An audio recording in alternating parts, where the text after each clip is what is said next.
Hi friends, కరివేపాకు మునగాకు రెండు కాంబినేషన్ అయితే సూపర్గా అదిరింది. పూర్తి వీడియో అయితే చూడండి. మనం ఏం చేసామనేది మీకు అర్థమవుతుంది, ఏ విధంగా చేసామనేది అర్థమవుతుంది అనమాట. అయితే ఎప్పటి నుంచో అనుకుంటున్నాము మునగాకుతో తినాలి మునగాకు అనేసి అనుకున్నాము, కానీ వీలు అవ్వట్లేదు. అందుకనే కరివేపాకు మునగాకును ఈ రకంగా అయితే మేము తయారు చేసుకున్నాం అన్నమాట, పౌడరు మసాలాను. అయితే మునగాకు కరివేపాకును మంచిగా కడిగేసి అట్లా 2 రోజులు ఇంట్లో అయితే ఆరబెట్టాలి. ఎందుకంటే బయట వర్షం వచ్చే సూచనలు ఉండడం వలన మబ్బులు పట్టేసి ఉంది ఆకాశంలో, ఎండ లేదు కాబట్టి ఇంట్లో అయితే అలా ఆరబెట్టేసాము. అయితే కొద్దిగా ఇంకా ఆరలేదు, అందుకనే ఇలా కడాయిలో పెట్టేసి కొద్దిగా వేడి చేసాము. వేడి చేయడం వలన ఇంకొద్దిగా దాంట్లో తేమ అనేది పోయి కొద్దిగా అయ్యింది, మంచిగానే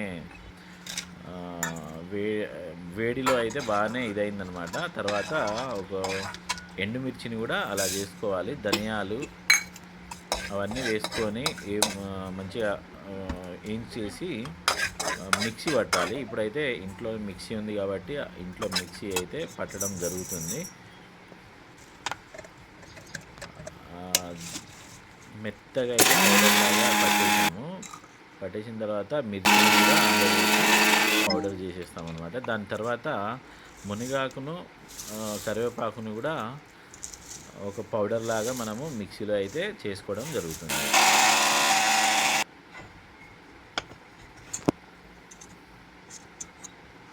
ఈ విధంగా మనము పట్టిన వాటినన్నిటినీ ఒక దగ్గర కలిపేయాలి. ఉప్పు కూడా వేసుకోవాలి అందులో. తర్వాత ఇలా ఏదో కర్రీ చేయాలి కాబట్టి వెజిటబుల్ కర్రీ వంకాయ అయితే వండడం జరుగుతుంది.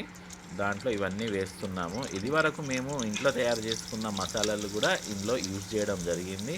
ఆ వీడియో మీకు కావాలంటే మన ఛానల్లో అయితే పూర్తిగా ఆ వీడియోస్ చూడవచ్చు.